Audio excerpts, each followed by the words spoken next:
Hello friends and welcome to the Hindu editorial analysis for 29th of September 2023।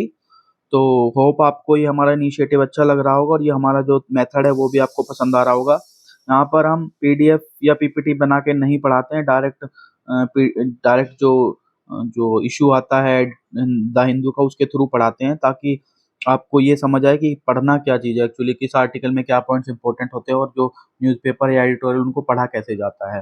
तो चलिए फिर शुरू करते हैं अपना आज का जो फर्स्ट एडिटोरियल है, that is free fall, India must cooperate on the Nijjar case if Canada provides evidence. तो कॉन्टेक्स्ट तो बताने की जरूरत नहीं है। जो खालिस्तानी एक्टिविस्ट थे हरदीप सिंह निजर, उनकी जो किलिंग हुई थी उसके रिगार्डिंग जो कैनेडियन गवर्नमेंट ने जो एलिगेशंस लगाए थे, उसके बाद दोनों ही कंट्री जो है यूनाइटेड नेशन जनरल असेंबली में चली गई है ये डिबेट। तो वहां पे हमारे एक्सटर्नल अफेयर्स मिनिस्टर ने वार्न किया है that the response to terrorism, extremism and violence should not be determined by political convenience. आप अपनी पॉलिटिकल कन्वीनियंस के आधार पे जो है उसको डिटरमाइन नहीं करेंगे। In what seem to be reference to India's concerns over Khalistani extremism in Canada. दूसरा उन्होंने ये भी ऐड किया है कि countries must not cherry pick when to respect territorial integrity and non interference in internal affairs. की आप जो ये चेरी पिकिंग करें कि कब आपको टेरिटोरियल इंटीग्रिटी को रेस्पेक्ट करना, कब नॉन इंटरफेरेंस को इंटरनल अफेयर्स में करना है, इस तरह की चीजें नहीं चाहिए। A clear reference to Canada's allegations that Indian government agents were responsible for Nijjar killing in Surrey in जून। तो इसके रिगार्डिंग ये बोला है। वहीं पे जो कैनेडियन एलिगेशंस हैं उसमें जो एम्बेसडर हैं रॉबर्ट रे वहां के, उन्होंने ये बोला है कि he spoke about the extent to which democracies are under threat due to the foreign interference। उन्होंने यही बोला, यहाँ पे ये ले लिया है कि जो फॉरेन इंटरफेरेंस है उसकी वजह से जो डेमोक्रेसीज हैं वो वहां पर थ्रेट में आ गई हैं। तो वहां पे फिर न्यू दिल्ली ने फिर वहां पे ये भी बताया है कि हालांकि ये इंसिडेंट तो हमें पता है कि दोनों कंट्रीज ने एक दूसरे के डिप्लोमेट्स को जो है वो वहां पे निकाल दिया है, ठीक है ना, और कुछ कटेलमेंट और कुछ जो है और मेजर्स भी लिए हैं। तो वहां पे न्यू दिल्ली ने रिटरेट किया है कि despite two visits by Canadian national security adviser to discuss the Nijjar issue, no concrete evidence has been provided. दो विजिट वो कर चुके हैं लेकिन उसके बाद भी कोई जो है कॉन्क्रीट एविडेंस नहीं प्रोवाइड किया, तो इंडिया एक्ट क्या पे करेगा। दूसरी बात, nor has Canada completed its own investigation और बिगन एनी ट्रायल। ना ही कनाडा ने अपना इन्वेस्टिगेशन कंप्लीट किया, ना ही उन्होंने कोई ट्रायल अपने यहाँ चलाया है। इसके बावजूद भी जो फाइव आइज है वो वहां पे क्या कह रहा है, वो फाइव आइज जो कनाडा में है वो और उसके जो एलाइज है वो इंडिया को ये बोल रहे हैं कि India must cooperate, indicating some pressure from Canada. तो जाहिर सी बात है इंडिया कोऑपरेट तभी तो करेगा जब आप एविडेंस कुछ देंगे। आप अपने यहाँ इन्वेस्टिगेशन नहीं चला रहे हैं, अपने यहाँ आपने इंक्वायरी तक नहीं करी है और आप इंडिया को बोले कोऑपरेट कीजिए। तो यहाँ पे जो ऑथर उन्होंने सजेस्ट किया है,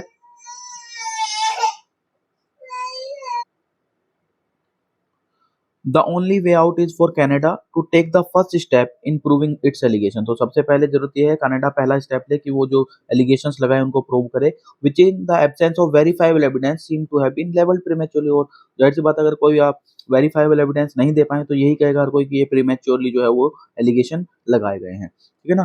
फिर उसके बाद इंडिया का ये आता है कि इंडिया उसमें जो है कोऑपरेट तब कर पाएगी ना। फिर India's grievance against Canada for soft padding. फिर ये थोड़ा सा पास्ट का बताया कि जो अगर ये सारे इश्यूज देखें तो ये 1980s के इश्यूज है, जब इंडिया के ग्रीवांस है कि जो कनाडा है उसका सॉफ्ट पैडलिंग रही है इशू ऑफ खालिस्तान एक्सट्रीमिज्म के रिगार्डिंग, या वो सेफ हेवन प्रोवाइड करता है उनको जो वांटेड टेररिस्ट है उनको, ठीक है ना। और वहीं पे कनाडा का जो क्लेम का कि जो राइट्स का वायलेशंस वाला इशू है, सिक्योरिटी फोर्सेज पंजाब में या इंडियन इंटेलिजेंस ऑपरेशंस है वो कहीं ना कहीं मतलब उनके जो राइट्स है उनको वायलेट करते हैं। ये सारे इशू जो है 1980s के थे and these were the cause of their high level engagements being frozen for decade. और इन्हीं दोनों चीजों की वजह से, इन इशूज की वजह से, कनाडा के इशूज है वो और जो इंडियन इशूज है वो, उनकी वजह से दोनों ही कंट्रीज के जो हाई लेवल एंगेजमेंट थे वो फ्रोजन पड़े थे, ठीक है ना। लेकिन ऐसा ये जो है एकदम पहली बार हुआ है या एकदम इतने हाल ही में जो किया कि आपने बिजनेस कम्युनिटीज ने या जो ट्रेवल और टूरिज्म के जो बैन लगाए हैं, जो ट्रेड एक तरह से शट डाउन कर दिया गया है, ठीक है ना, वो ये बहुत ज़्यादा जल्दी में हुआ है, पहली बार ऐसा देखने को मिला है। और ये होप किया जाए the two countries move with some urgency to arrest the free fall in ties. ये जो एकदम से फ्री फॉल जानते हैं ना, जब एकदम से कोई चीज गिरती है, तो ये जो फ्री फॉल दोनों कंट्रीज के बीच टाइज में देखने को मिला है कि उसको जो है वो रोका जाएगा, ठीक है ना। Caring for the old, India must attune its policy to ensure the elderly live a life of dignity. तो यहाँ पे जो यूनाइटेड नेशंस पॉपुलेशन फंड की इंडिया एजिंग रिपोर्ट 2023 आई है उसके रिगार्डिंग बताया गया है। उसमें ये बताया गया है जो पॉपुलेशन है अबव 60 ईयर्स वो डबल हो जाएगी फ्रॉम 10.5% और 14.9 करोड़ जो कि जुलाई 1 2022 को थी, टू 20.8% और 34.7 करोड़ बाय 2050। तो ये डाटा है जो आप याद रख सकते हैं, मेंस में कोट कर सकते हैं आप कि 2050 तक जो ये 60 अबव वाली पॉपुलेशन और डबल होने वाली है, उसका शेयर 20.8% हो जाएगा और ये लगभग इन एब्सोल्यूट टर्म्स 34.7 करोड़ हो जाएगी, है ना। तो जाहिर सी बात है, एजिंग पॉपुलेशन से जो प्रॉब्लम्स है वो तो आएंगी। उसमें साथ में ये भी बोला होता ने कि जो वुमेन एल्डरली सिटीजन है वो आउट नंबर है देयर मेल काउंटर पार्ट्स को, ठीक है ना। और जहाँ वो जो एज है 60 के बाद जो एजिंग है वो लगभग वुमेन के केस में 19 है एवरेज, और जो मेल के केस में वो 17.5 ईयर्स है।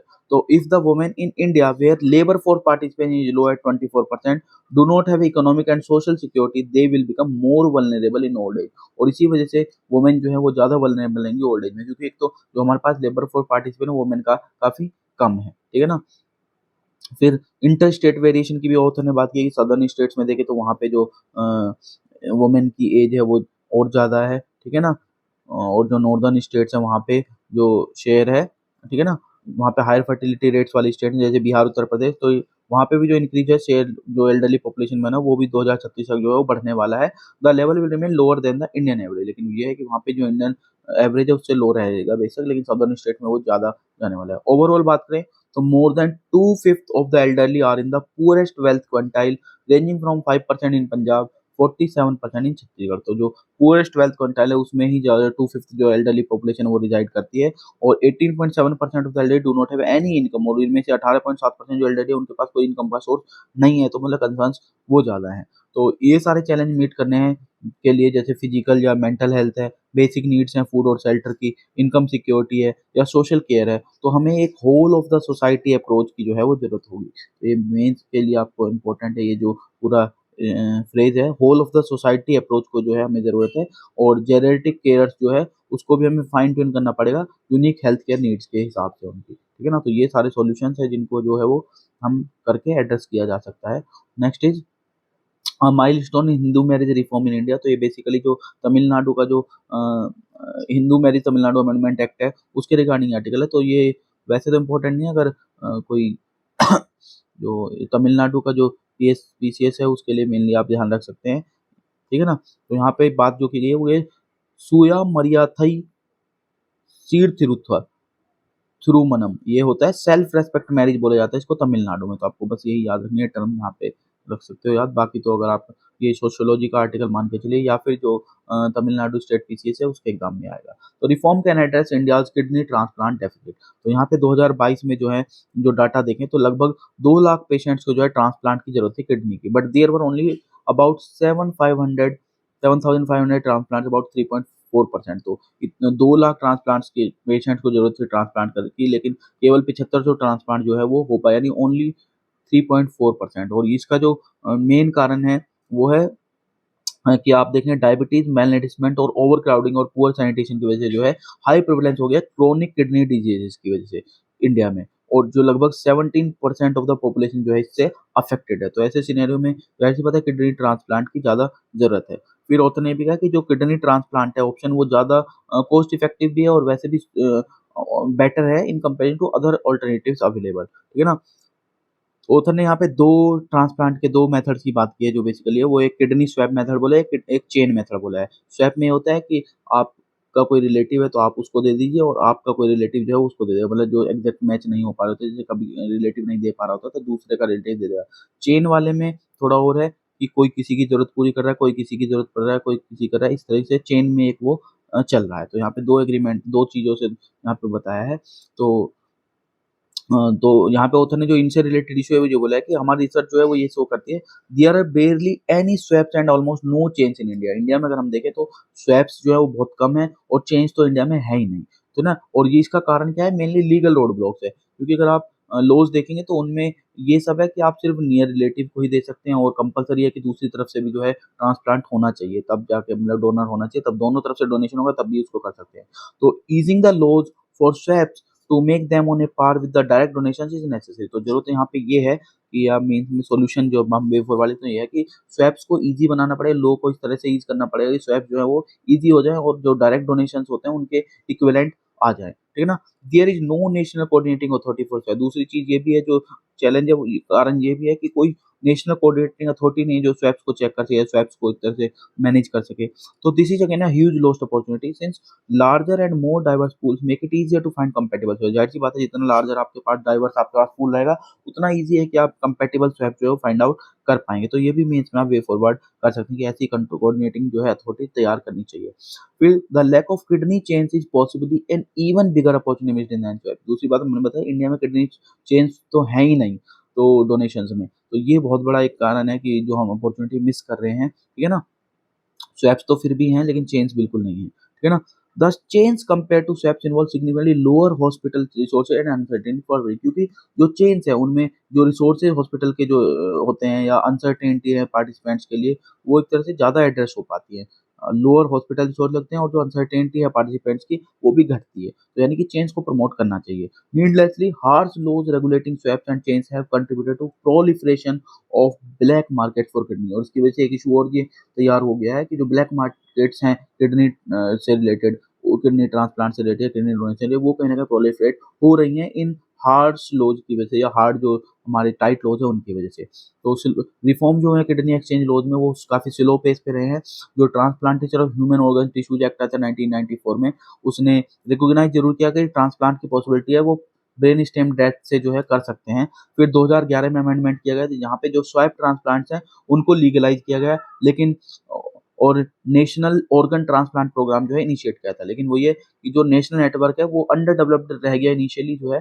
फिर जो transplantation of human organ and tissue rules आए 2014 में, तो उन्होंने स्वैप ट्रांसप्लांट्स को ये बता दिया कि ओनली फॉर नियर रिलेटिव जो है वो स्वैप जो है वो किया जा सकता है। फिर जो गवर्नमेंट का रिसेंट रिफॉर्म आया फरवरी 2023 में, इन्होंने थोड़ी सी फ्लेक्सिबिलिटी जरूर दी है एज और डोमिसाइल के हिसाब से, रिक्वायरमेंट के हिसाब से, और while registering to obtain an organ, कि आपको अगर ऑर्गन ऑब्टेन करना है तो आपको रजिस्टर करना पड़ेगा एज के हिसाब से और डोमिसाइल के हिसाब से, तो थोड़ी सी फ्लेक्सिबिलिटी जरूर दी है। लेकिन these reforms leave the fundamental issue of inadequate kidney supply largely unaddressed. लेकिन अभी भी जो इशू मेन था कि अनअवेलेबिलिटी या इनएडिकेट जो किडनी सप्लाई है वो अभी भी जो है अनएड्रेस्ड है। तो इसी की वजह से ये कि जो बेनिफिशियल है to allow and encourage altruistic donation, non near relative donation for swaps and to improve the kidney exchange infrastructure जो है वो अभी भी ज़रूरत है कि इन सब चीज़ों को आपको करना पड़ेगा। तो दूसरी चीज़ ऑथर ने बताया कि हमें कोई इनोवेटिव इसमें स्टेप लेने की ज़रूरत नहीं है, हमें कोई इनोवेशन करने की ज़रूरत नहीं है, क्योंकि हमारे पास जो है ऑलरेडी सफिशिएंट प्रेसिडेंट जो है वो अवेलेबल है ग्लोबल लेवल पर। ऑस्ट्रेलिया में, कनाडा में, इजराइल में,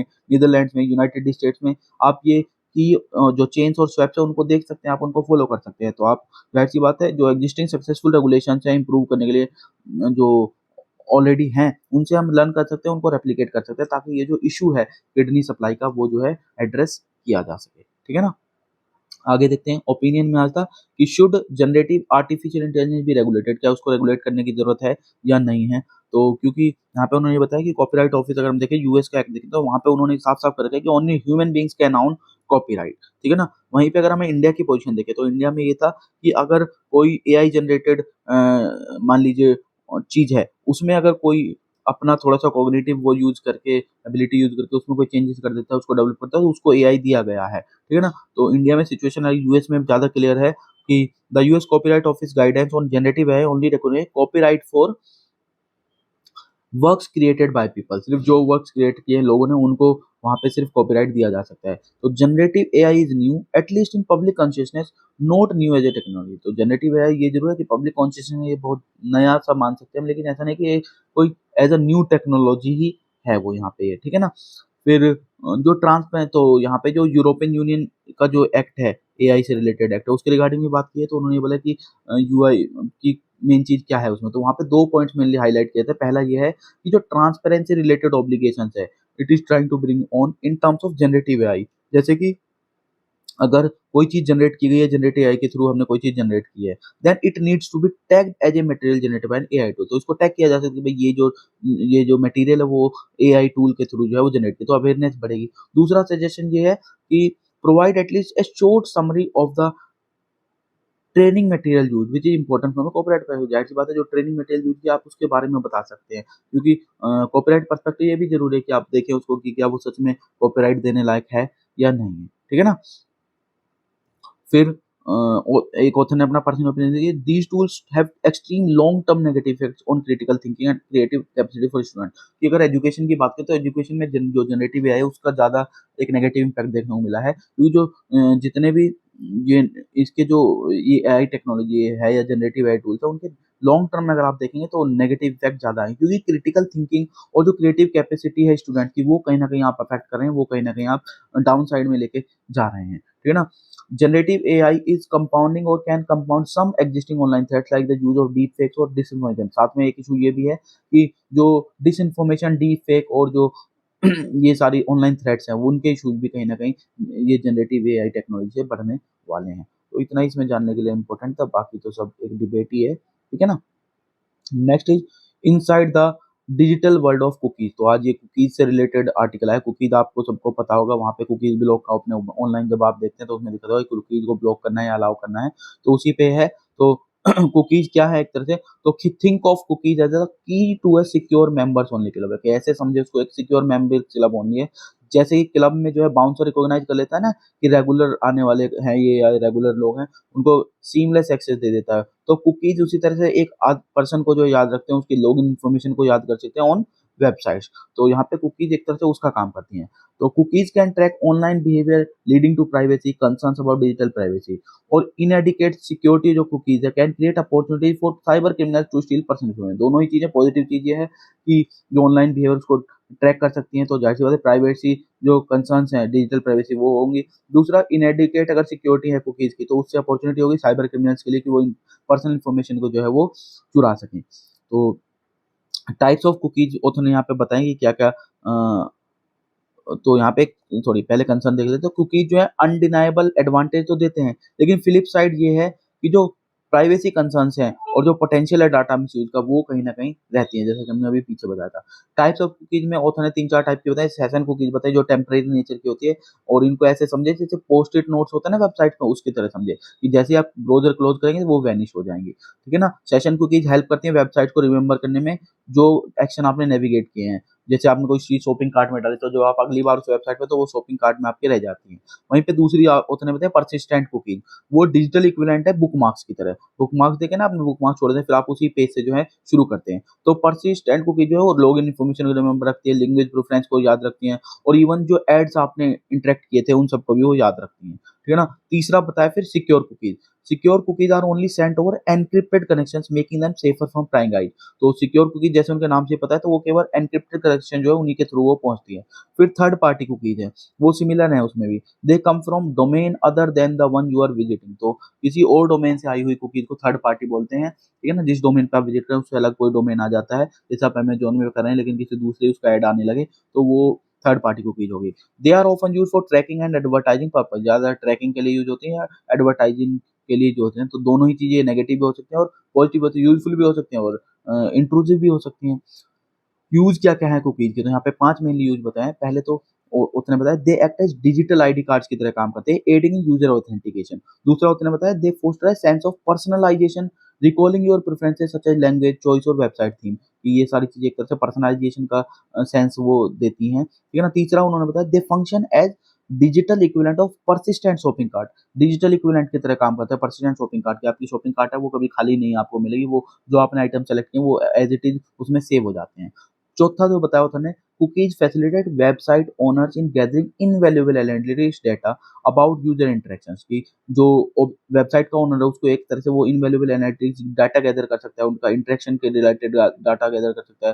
तो enabling them to make enhancements and customise content. तो वो उस हिसाब से जो है अपने कंटेंट को कस्टमाइज कर सकता है, एनहांस कर सकता है कि वो यूजर फ्रेंडली रहे। Finally cookies plays a pivotal role in targeted advertising. और जो आज आज की एडवर्टाइजिंग डिजिटल एडवर्टाइजिंग है वो सारी की सारी इसी पे बेस्ड है, क्योंकि कुकीज के थ्रू वो हेल्प करते हैं डाटा कलेक्ट करने में। तो जो उनकी चॉइसेस के अकॉर्डिंग जो है एड्स जो है वो यूजर्स को दिखाए जा सकते हैं। Use them to display ads that align with the person. वही उसके इंटरेस्ट के अकॉर्डिंग आप या ब्राउजिंग हिस्ट्री के अकॉर्डिंग उसके एड जो है वो बना सकते हैं। और इससे जो है जो ऑनलाइन शॉपिंग है वो ज्यादा एंटाइसिंग, ज्यादा इंटरेस्टिंग बनेगी, ज्यादा कन्वीनियंट भी बनेगी यूजर्स के लिए भी। वहीं पे चैलेंजेस की भी बात करेंगे, क्योंकि हमने एडवांटेज की तो बात की लेकिन चैलेंजेस को हम अनएड्रेस नहीं छोड़ सकते। चैलेंजेस के रिगार्डिंग होते नहीं, वहाँ चैलेंजेस भी बताएं। पहला तो ये प्राइवेसी कंसर्न जो है, cookies could track your online behaviour, track कर सकते हैं, विच वाइल ऑफन हार्मलेस, ज्यादातर तो हार्मलेस, लेकिन can sometimes encroach digital privacy, कई बार वो आपकी जो डिजिटल प्राइवेसी है उसका एनक्रोचमेंट कर लेते हैं।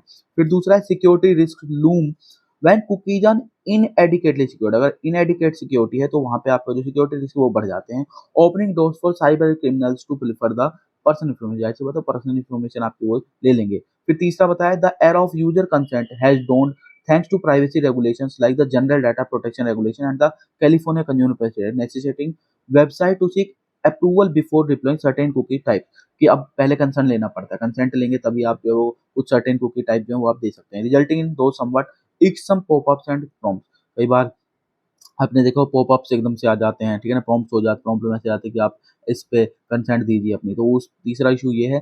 चौथा जो है कि थर्ड पार्टी जो कुकीज हैं they have sparked debates prompting many web browsers to curb their usage to safeguard user privacy, की जो थर्ड पार्टी कुकीज हैं उनको उनके ऊपर कई बार डिबेट चलती है कि इससे जो यूजर की प्राइवेसी है वो कहीं ना कहीं अंडरमाइन हो जाती है। फिर लास्टली जो पता है data dealers generated by the multitude of cookies can potentially clog the browser, browser जो है उसको क्लॉग कर सकता है जो बार बार जो मल्टीट्यूड ऑफ कुकीज की वजह से जो डाटा डीलर्ज हो रहा है, leading to sluggish web experience, जैसी बात है वेब ब्राउजिंग एक्टिविटी आपकी उससे स्लो हो जाती है, ठीक है ना।